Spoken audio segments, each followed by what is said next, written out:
Gonzaga Júnior, qual a importância do seu pai na sua formação musical?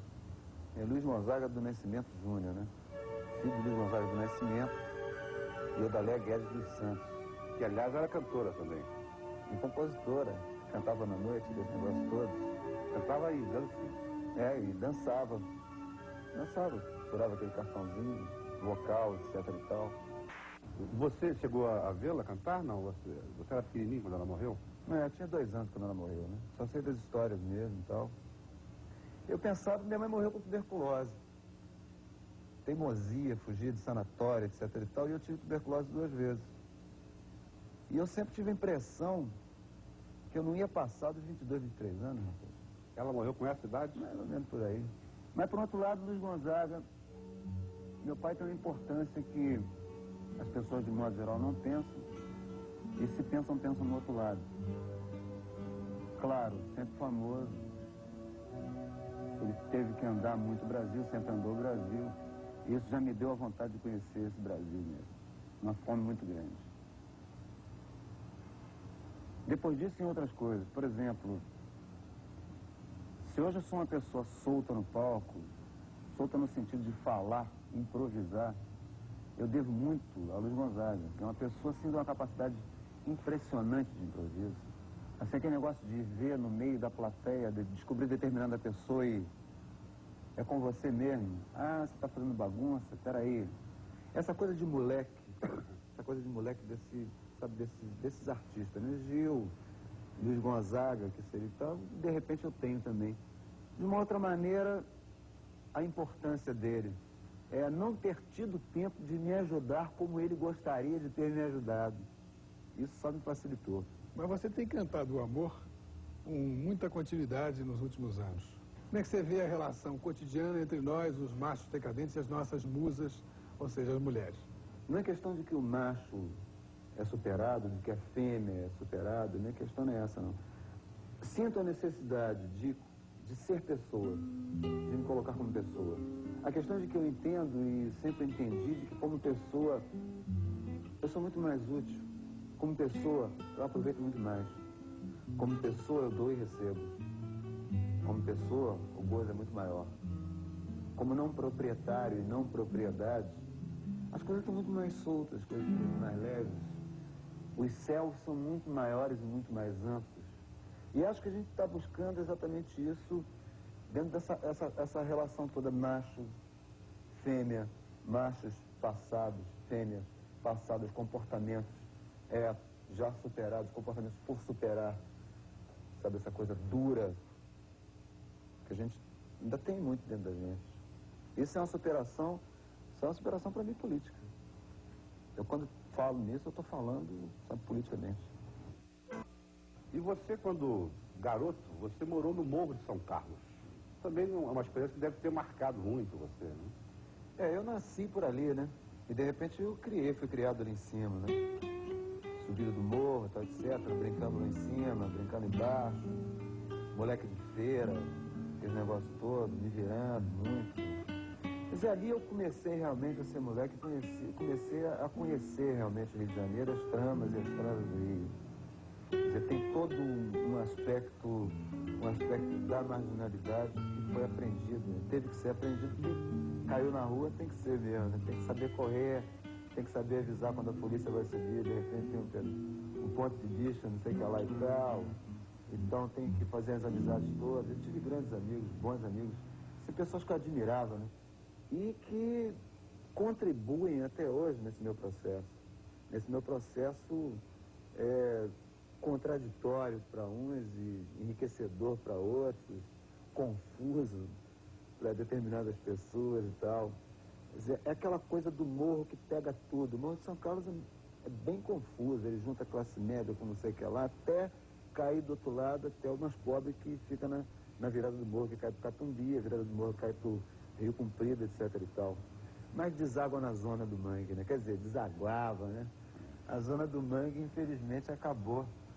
E acabaram com o cinema que tinha ali na Pereira Franco, que era o Cine Estácio de Sá, que eu frequentava, era frequentador assíduo, rapaz. Com mamadeira e tudo. Mamãe Dina, né? Dina me levava para lá, Dina é que ia assistir, mas já me levava para uma madeira. Uma madeira, uma garrafa de calcigenol com café com leite, pão e etc. Uma loucura. Você está falando agora de mamãe. Que mamãe é essa? Só para ficar bem claro, porque você... A sua mãe havia morrido quando você tinha 2 anos. Essa é outra das confusões da minha vida. Por exemplo, minha mãe é Odaléia Guedes dos Santos. Mamãe é Leopoldina de Castro Xavier. Vulgo Dina. A Dina é a mulher do baiano do violão. E o baiano do violão foi aquele que, de tanto olhar, de tanto eu plantar na frente dele, acabei tocando o próprio violão dele e tal, etc. E por isso mesmo eu toco violão e não toco sanfona. Foram as pessoas que me criaram. Meus padrinhos, meus pais. Quer dizer, de repente tenho 2 pais, 2 mães, sei que ela pode usar. Eu quero chegar lá na Tijuca, junto com o Mal, onde você também teve um outro pai, não é verdade? Mas o negócio é que de repente vai ficar mais confuso ainda, né? E mais confusão virá. De repente eu fui a Tijuca levado pela Ângela Porto Carreiro. Ou melhor, entrei na casa do doutor Aloysio Porto Carreiro, né? Que veio a ser também Que é o meu pai. Você fica russo, afinal de contas, quem é seu pai? Até o momento temos Luiz Gonzaga, o baiano do violão, e agora chegamos ao Aloysio Porto Carreiro, que veio a ser meu sogro. O Aloysio, a casa dele era aberta, era uma casa que era uma constante festa no fim de semana. E ali, sim, ali eu encontrei várias pessoas, nós fomos nos encontrando, essas várias pessoas que participaram do movimento artístico universitário. O Ivan Lins, o Aldir Blanc, o César Costa Filho, a Lucinha Lins, que já cantava, e muito bem. E eu com essa coisa aí que eu sou, né? Isso tudo é fruto da casa do meu pai, Dr. Aloysio Porto Carreiro, que é uma pessoa que me acompanha sempre, que mora junto comigo aqui. E como é que é? Ele hospedava, ele tinha prazer de receber os jovens artistas? Como é que era essa relação? O Aloysio, ele tocava violão. Ele tocou em regional. Então, ele era aquele cara que, de repente, passou a ser psiquiatra, mas, na verdade, ele queria mesmo, era, sabe, ser violonista, tocar em regional, bagunça, etc e tal. E ele, ali na casa dele, ele colocava para fora aquilo que seria a sua frustração. Mas, na verdade, o grande prazer de receber todas as pessoas que ali chegavam para cantar a noite inteira e tocar a noite inteira. Sabe, sempre com a mesma simpatia, sempre com a mesma positividade, sempre com a mesma franqueza, grandes papos, me deram uma determinada formação num sentido mais teórico, que era o que me faltava em determinado momento, entende? Você tem alguma solução deslumbrante para os problemas do Brasil? Não, não tem não. Não tem não, porque não dá para tirar do bolso. A gente tá meio encalacrado mesmo, sabe? E para sair disso a gente vai ter que desfazer muita coisa. De repente o nó é muito grande e começou há muito tempo. A coisa mais chata de tudo é que as pessoas que de repente conseguiram o seu próprio apodrecimento interno, elas não dão o braço a torcer. Isso é terrível, é triste, é chato, é meio imbecil, chega a ser até meio macho, sabe como é? É coisa bem da macheza mesmo. Então, quer dizer, eu acho que a solução é a gente mesmo, a solução é a discussão dos nossos problemas, a solução é buscar entre nós as coisas todas, é um modelo brasileiro. A solução é realmente uma coisa de eleição mesmo direta. A solução é uma espécie de começar de novo, num determinado tipo de tempo que foi brecado. É o agrupamento, sabe? É criar de novo toda uma coisa de esperança que hoje em dia está arrebentada e as pessoas conseguiram arrebentar. Sabe? Tirar um pouco, limpar um pouco dessa coisa de descrença que foi colocada, dessa coisa dura que está em cima da nossa cabeça, que a gente leva para a rua. Eu acredito nas pessoas. Eu tenho fé nas pessoas, muita. Eu acredito no trabalho conjunto. Eu acredito na mão e nos pés juntos, amassando a terra e plantando. Eu acredito em liberdade. Eu acredito em trabalho organizado. Em Deus, você acredita? Olha, muito tempo atrás disseram que Deus era brasileiro e o momento não está muito para isso, não.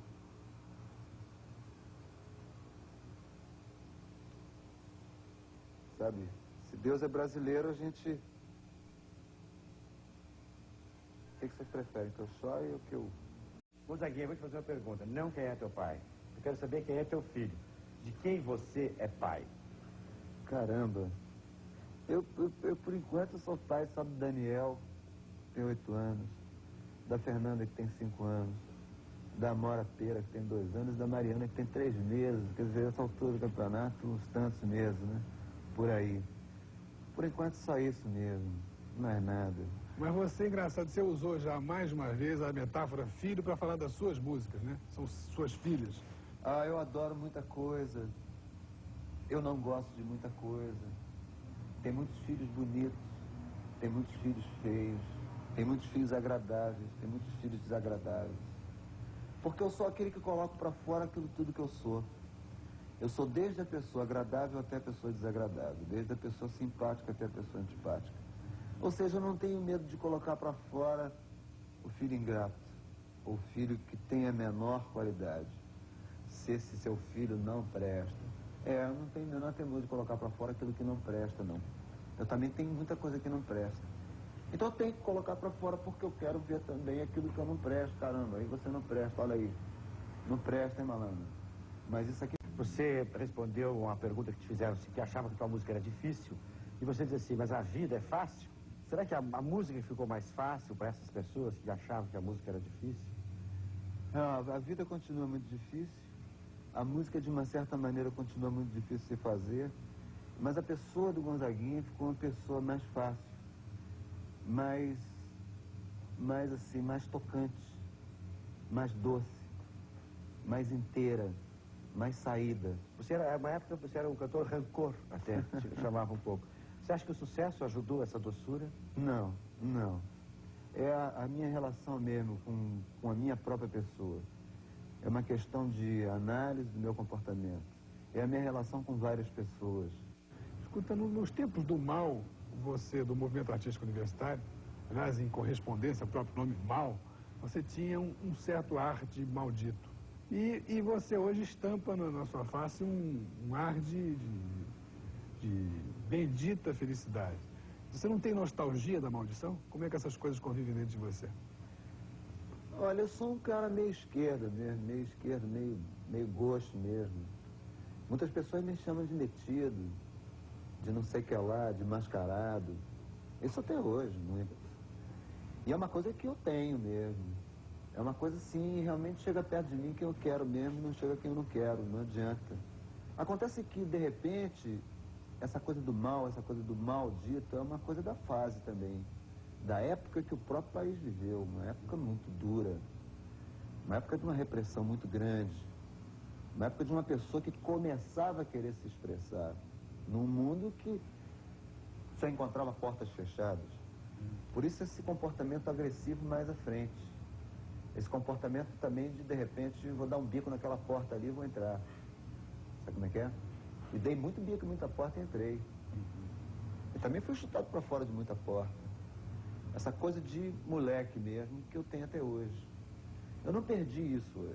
Eu não cultivava. Eu era assim. A única diferença é que eu era somente assim para as pessoas. E dentro de mim estava guardado isso tudo que você está falando, que você falou. Essa coisa de repente você poder dizer que eu sou uma pessoa bonita. Essa coisa de você poder dizer que está estampado uma felicidade. Hoje, eu também sou agressivo, eu também sou agosto. Eu também. Agora, eu sou uma pessoa profundamente carinhosa, profundamente atenciosa, sabe, da reunião, do grupo, de falar, de querer ouvir e tal. Mas isso veio com o próprio tempo. E agora morar em Belo Horizonte, que história é essa? É muito simples. O Rio de Janeiro é uma cidade que eu adoro, uma cidade que eu amo, uma cidade que me atrai muito. Mas acontece que o Rio de Janeiro, aos poucos, ela vai, sabe, tendo uma destruição tão grande, uma relação de agressividade tão grande, a partir de alguns anos para cá, que eu senti vontade, em determinado momento, de olhar o Rio de Janeiro de fora. Está um pouco fora desse caldeirão. Eu não compreendo mais agressividade por agressividade. Realmente eu não me sinto mais bem dentro desse tipo de relação. Eu quero me relacionar com as pessoas, eu quero sentar num botequim e bater um grande papo sobre tudo, com muita calma. Eu quero convidar você para ir na minha casa e quero que você vá na minha casa. Eu sinto falta disso. Sabe, eu quero sentir teu carinho objetivamente. Sabe, eu não quero apenas a loucura, eu quero tomar um porre, mas tomar um grande porre de muita coisa. O Rio de Janeiro tá vitrine demais. Tá vitrine demais e apenas isso. E a relação de vitrine demais gera uma coisa tão, sei lá, tão pisar em cima um do outro, tão, sabe, querer aparecer de qualquer maneira, sabe? O outdoor que é colado em cima do outdoor, que foi colado em cima do outdoor, que tem uma luz, que foi colocada em cima da luz. Sabe, sei lá, é brilho demais para uma cidade que hoje em dia, de repente, sabe, sofre muito dentro do aspecto cultural com tudo isso. De repente eu fui para Belo Horizonte morar numa casa, tem um quintal, tem jabuticabeira, sabe, cheia de florzinha lá, vai nascer daqui a mais um tempo, sabe, vou aproveitar. Tem mangueira, tem bananeira, tem eira, tem opção de eira. Quer dizer, mexo com a terra. Você, quando começava a explodir para o sucesso, você ficou tuberculoso. Isso te, enfim, como é que te abalou isso? Muito, muito mesmo. É uma coisa danada. De repente, né? De repente a gente bota até a culpa nas coisas que aconteceram em volta, né? Muita pressão. Na época dessa primeira tuberculose, dessa segunda tuberculose, muita pressão, muita música vetada pela censura, né? De repente, de 24 músicas voltavam 9, de 24 músicas voltavam 9, de 24 músicas voltavam 9 e tal. Então, de repente, pode até ser, né? Uma relação psicológica e tal. Isso me abalou muito porque era o começo de um pique, né? E essa coisa de parar ali, ela assustou um pouco. Mas, de uma certa maneira, ela me obrigou a fazer, talvez, o grande primeiro balanço do meu trabalho. Como é que você se relaciona com esse futebol aí da crítica brasileira? Olha, eu acho a função do crítico uma função terrivelmente chata. Eu tenho visto até coisas antiéticas em termos de crítica, coisas que chateiam muito, sabe? Coisas de querer magoar, sabe? Coisas pessoais, entende? O que é ridículo, porque crítica é um negócio muito sério, né? Eu procuro, de modo geral, conversar com as pessoas. Eu gosto de discutir com as pessoas. Procuro conversar com pessoas que se dispõem a contribuir com o processo. A pessoa que não se propõe a contribuir com o processo, a pessoa que cai numa coisa pessoal, a pessoa que cai num campo aético, realmente não altera absolutamente nada no meu comportamento. Não é exatamente a crítica que vai me colocar num ponto maior ou menor, etc e tal. Porque eu não vivo só dessa crítica. Eu vivo das críticas diárias de várias pessoas. Sabe com quem eu procuro conversar? Só gostaria que as pessoas notassem que em determinado momento, determinado tipo de colocação, termina com uma carreira que está começando, de uma pessoa que não sabe ainda muita coisa. Isso eu acho uma covardia muito grande. Sabe? Eu acho isso muito covarde, muito precipitado. As pessoas devem tomar cuidado com suas palavras, porque suas palavras não são as mais certas. Eu acho que se a pessoa não gosta, etc e tal, não escreva não, sabe? Não se deixe obrigar a escrever determinado tipo de coisa por uma redação, ou por um determinado tipo de linha, por aquilo. Não faça isso, não. É muito perigoso, é muito ruim, é muito mal. E coisas mais a gente encontra tanto, sabe? Calma, por favor. Uma das... Gonzaguinha, tem uma porção de gente que está começando também na música, tem muitos jovens que estão aí. O que você diria a um Gonzaguinha de agora, de 14, 15 anos? O que você diria a você mesmo? Não se afobe. Não perca a sua cabeça. Vá com calma nas coisas. Realmente a falta de ar o tempo todo nas pessoas que querem colocar para fora aquilo que elas são. E vá. Siga o seu caminho, junto com as outras pessoas. É muito bom. É muito bom. É muito bom. Frases da entrevista de Gonzaguinha. Sanfona. Sanfona, de repente, eu não toquei porque é pesada demais. 20 quilos, eu magro demais. Para pegar 20 quilos, já viu, eu ia dobrar. Pessoas e coisas. Sempre tive muita curiosidade em relação a pessoas. Muita curiosidade em relação a coisas. Eu sempre gostei muito de conversar no sentido de aprender. Gonzagão e Gonzaguinha. Meu pai tem uma coisa bem nordestina, ele não é uma pessoa, sabe? Ele nunca foi, naquele tempo, uma pessoa de abraçar, beijar, acarinhar, sabe? Ele muito seco, muito homem, sabe como é que é? Muito macho e tal, etc. Que é bem a formação dele. Eu já não, já chego quieto, mas sou uma pessoa de acarinhar, de beijar, sabe, de deitar junto. Ser artista pra quê? Não ser cantor, porque meu pai é cantor, mas sim pela possibilidade de andar pelo Brasil e conhecer tudo aquilo que então era, numa determinada maneira, era apenas teoria. Ídolo. Eu sou o ídolo do meu pai. É barato, né? Eu sou o ídolo do meu pai. E obrigado, meu pai. Muito obrigado. Autodefinição. Eu sou safado, eu sou agressivo também, mas eu sou tímido. Sou uma pessoa quieta. Sou uma pessoa calma. Sou uma pessoa, sabe, bem menino nesse aspecto. Eu sou muito tímido. Fase atual. Mas eu sei que hoje eu estou muito bem, porque realmente eu faço o que eu sou. Com muita clareza, muita tranquilidade. Tuberculose.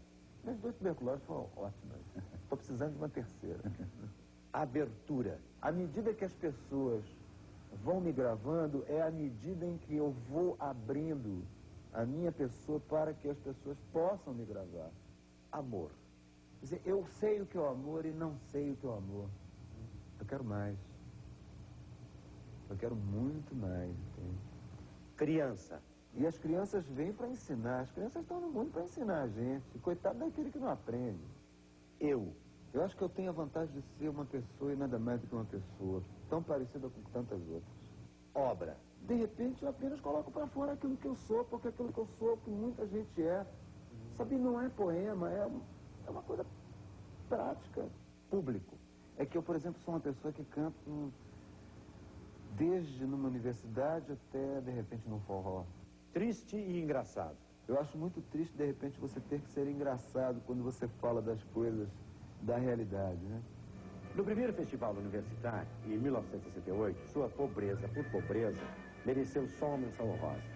Talvez mais pelo Júnior, que levava no nome. Mas no ano seguinte, em 69, veio com toda a força e ficou com o primeiro lugar.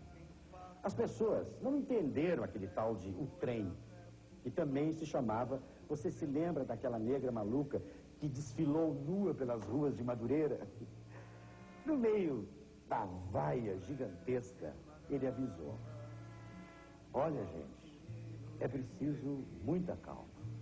Gonzaguinha parecia dizer que seu trabalho não seria para explodir coração algum ali, mas alguns anos depois, e explodiu.